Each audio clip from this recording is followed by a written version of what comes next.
नमस्कार, आप देख रहे हैं पब्लिक खबर 24 में हूं आपके साथ प्रमोद कुमार। इस वक्त हमारी टीम है सुपौल जिला में दोस्तों। जैसे कि लोकसभा का चुनाव अंतिम चरण पे है, इसी कड़ी में हम बात करने के लिए जा रहे हैं आरजेडी के एक नेता से। जानने का प्रयास करेंगे कि बीजेपी एक तरफ दांव ठोक रही है कि 40 में 40 सीट हम बिहार से ला रहे हैं, और एक तरफ से आरजेडी के जो दिग्गज नेता लोग हैं वो कह रहे हैं कि बिहार में हम जो है 40 सीट ला रहे हैं। आइए जानने का प्रयास करेंगे आखिर किनकी राज गद्दी आएगी और कौन बिहार में राज करने के लिए तैयार रहेंगे। सबसे पहले आपका बहुत बहुत स्वागत है। नमस्कार, आपका भी बहुत बहुत स्वागत। क्या कैसे हैं आप? बढ़िया हैं, बहुत अच्छा है। क्या कहना चाहेंगे, आप आरजेडी के नेता हैं और बिहार में जो है एक तरह से आरजेडी और बीजेपी दोनों में कड़ी टक्कर है। एक तरफ आरजेडी कह रही है हम 40 सीट ला रहे हैं, एक तरफ बीजेपी कह रही है हम पूरी 40 के 40 सीट ला रहे हैं। आपका क्या प्रतिक्रिया है? देखिए, प्रतिक्रिया अभी क्या देना है, ये तो जनता के मूड पे तय करती है। बीजेपी तो ठीक है, जनाधार सबने दिया मिलके, 39 सीट आए उनको, लेकिन बिहार को क्या मिला? बिहार वासियों ने, हम सब मिलके उस टाइम में, ऐसा तो मानसिकता था नहीं, हम तो तभी पार्टी में नहीं थे, एक आम नागरिक थे और अभी भी हैं, लेकिन एक पार्टी के उस देश से अभी दायित्व है। तो बिहार को क्या दिया? बीजेपी गवर्नमेंट बिहार को कुछ नहीं दिया सिवाय 10 साल में जुमले का। तो 40 सीट का वो दावा करे, देश में प्रधानमंत्री फिर से दोबारा बनने का दावा करे, इन सब बातों पे हम लोग नहीं जाते हैं। हम लोग का जो मेहनत है और जो काम है उस पर हम लोग वोट मांगे हैं और उसी के अनुपात में इस बार जनता ने वोट किया है। क्या लगता है नीतीश कुमार के 17 महीने का जो कार्यकाल है, जो कहते हैं 17 महीने में मैंने 5 लाख लोगों को रोजगार दिया है, ये पब्लिक का जो है मूवमेंट चेंज हो पाएगा तेजस्वी के प्रति? देखिए, 17 महीने में जो बोल रहे हैं मुख्यमंत्री जो 5 लाख नौकरी दिए हैं, नीतीश कुमार का खास करके बात कर रहे हैं, तो 15 साल पहले भी तो सरकार में थे। हाँ। तो दे सकते थे, बिल्कुल। तेजस्वी जी के साथ में जब आए तो घोषणा किए। 15 अगस्त में सबने, आप लोगों ने भाषण सुना होगा और न्यूज़ पे भी चलाया होगा आप लोगों ने, कि उन्होंने कहा कि 10 लाख हम लोग रोजगार देंगे, 5 लाख जिसमें सरकारी नौकरी, 10 लाख तक रोजगार देंगे। मुख्यमंत्री जी खुद घोषणा की। तो उस टाइम में तो माननीय तेजस्वी यादव के साथ में थे। हमें ये बताइए, बीजेपी में एक तरफ से बड़ी बड़ी पार्टी है, मतलब बीजेपी है, नीतीश कुमार है, उनके बाद जो है हम है, उनके बाद चिराग पासवान की पार्टी है, और इधर जो है आरजेडी में केवल 2 ही है, एक मुकेश सहनी है, एक तेजस्वी जी है। क्या लगता है बीजेपी जो है आरजेडी फिर भी टक्कर दे पाएगी बीजेपी को बिहार में? बिल्कुल टक्कर है और टक्कर दे रही है और दे पाएगी। और किसी के साथ रहने और नहीं रहने से कोई फर्क नहीं पड़ता है। जो राजनीति का जो एक स्टैंड होना चाहिए, उस पर अगर सही राजनीतिक हो तो हमें लगता है जनता जरूर चाहेगी। और अभी भूले भटके से जो गलती हो चुका है उनका पछतावा जरूर हो रहा होगा। ठीक है, अच्छा बताइए, आप जो है कितने वर्षों से आरजेडी में जुड़े हुए हैं? लगभग हम 2-3 वर्ष हो गया है। इससे पहले हम जिला कमेटी में थे। जिला कमेटी में थे। इस बार अभी क्या चुना है? अभी हम प्रखंड अध्यक्ष है युवा के। प्रखंड अध्यक्ष युवा के हैं। क्या लगता है, ये बताइए, बिहार की रणनीति एक तरह से जो है चर्चा का विषय रहा है, इस वक्त में कितनी सीट ला पाएगी आरजेडी बिहार में? देखिए, आरजेडी या पूरा हम लोग गठबंधन का बात कर लेते हैं, तो कोई ये हम कैसे कह सकते हैं कि हमें 20 सीट मिलेगा या 25 से हम 28 लेंगे। हम तो कहेंगे हमारा भी 40 to 40 सीट आ रही है। जब आप गठबंधन की बात करते हैं तो ये बताइए, पप्पू यादव जो पूर्णिया से चुनाव लड़ने वाले थे तो उन्हें कांग्रेस की तरफ से रजामंदी था टिकट देने के लिए, लेकिन तेजस्वी जो है उनको टिकट नहीं दिया। क्या कहना चाहेंगे आप? देखिए, अब ये पार्टी लेवल में अंदरूनी क्या बात है, इस पर तो हम लोग उतना नहीं जानते हैं, जो उसका जवाब देना उचित नहीं जानते, लेकिन आप एक अंग है, एक हिस्सा है आरजेडी के। ये बताइए, तेजस्वी चाहती है ना कि कोई हमारे अलावा कोई नहीं आए मैदान में? अब ये कैसे कर सकते हैं मेरे अलावा ना आए, क्योंकि देखिए पहले से वहाँ टिकट, इसीलिए मैं कह रहा हूँ, क्योंकि पूर्णिया में जब तेजस्वी का जनसभा हो रहा था तो वहां पे बोला तेजस्वी कि एनडीए या एनडीए, बाकी किसी को मत वोट दीजिए, या अगर हमको नहीं देना है तो इंडिया मतलब एनडीए को दीजिए, यानी कि वहां पे तीसरे किसी को वोट मत दीजिए आप लोग। इसे खुद तेजस्वी ने बीजेपी का प्रचार किया। क्या कहेंगे आप? अब इस बात में कितनी सच्चाई, हम इस बात को नहीं, ऑन रिकॉर्ड है, मैं दिखा सकता हूँ आपको वीडियो। ठीक है, लेकिन देखिए वहाँ टिकट फाइनल हो गया था।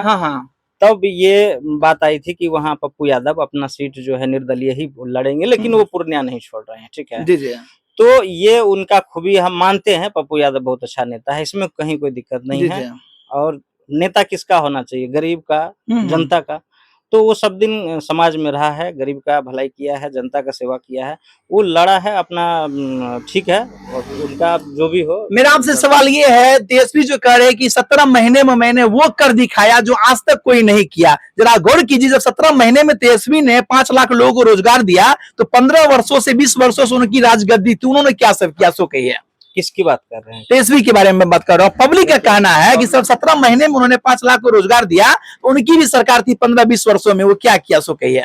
देखिए, उस टाइम में लालू प्रसाद यादव के सरकार जी। थी, और लालू प्रसाद के रहते हुए ऐसा नहीं हम कह सकते हैं कि कोई काम नहीं हुआ। जो लालू प्रसाद यादव ने जो काम किया है ना, उसी के बदौलत आज हम माइक पे बोल रहे हैं। और जितना गरीब, दलित, पिछड़ा था ना, जो कभी नहीं सोच सकता था कि हम कभी राजनीतिक भी करेंगे, उसको एक मंच पे लाके खड़ा कर दिया और एमएलए एमपी बना के आज बैठा दिया है।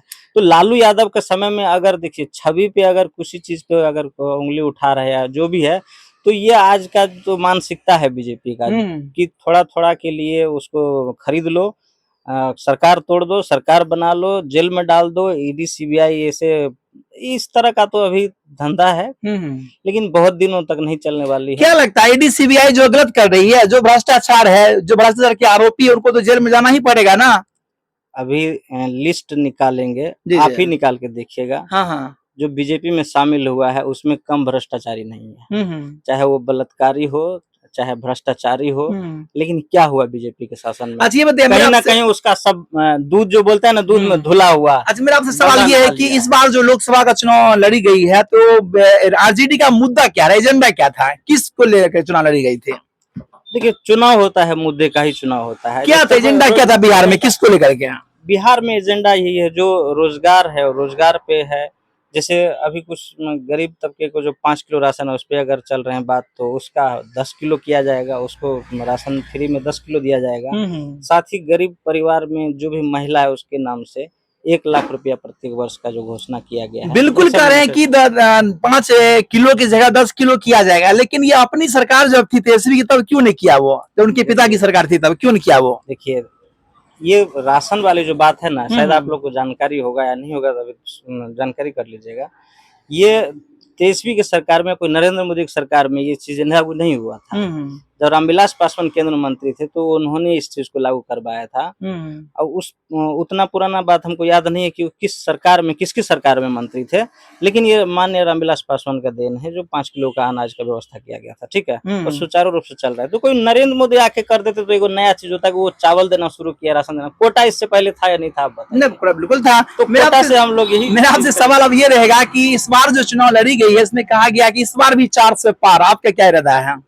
देखिए, 400 पार तो कहने के लिए तो कहेगा कि 400 पार है, लेकिन इस बार 400 पार होने वाला नहीं है। 400 पार क्या, कितना इस बार होने वाला है, वो तो रिजल्ट आएगा तो हम लोग, वैसे हम लोग हवाबाजी में बात नहीं करते हैं, कोई आकलन भी करते। चलिए बिहार की बात करते हैं। बिहार में कितनी सीट ला रहे हैं आप लोग?